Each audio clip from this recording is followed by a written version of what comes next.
So what the hell went wrong with this movie?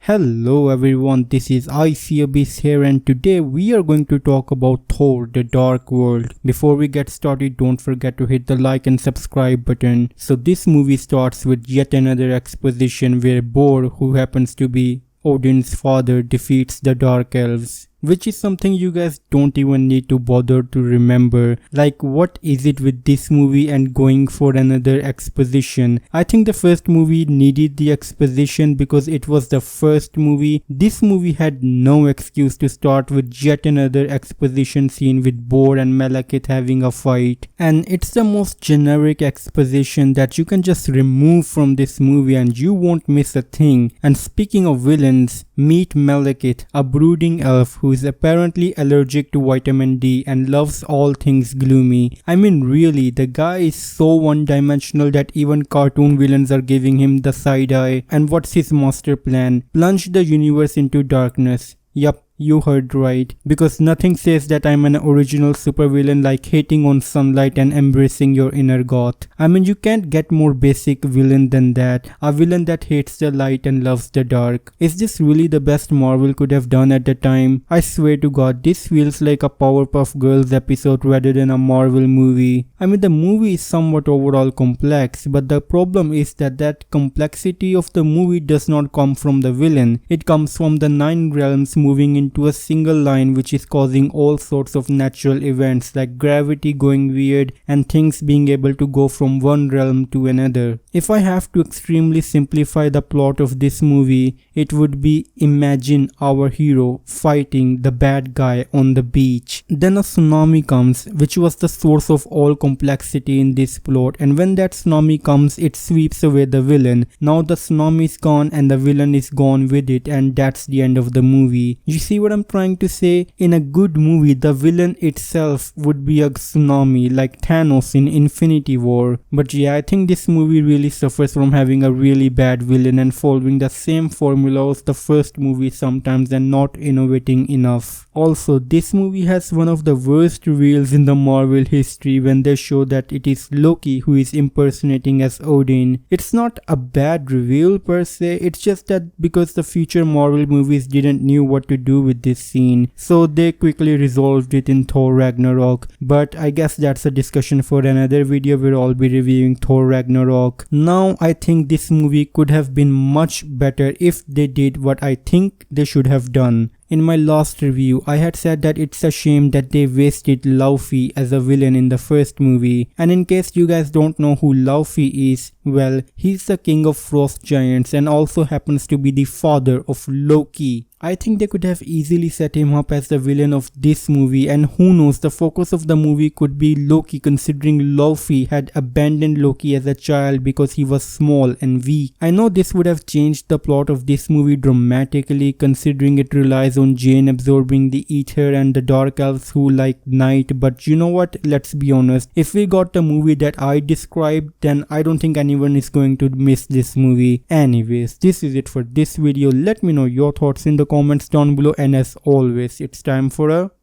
goodbye.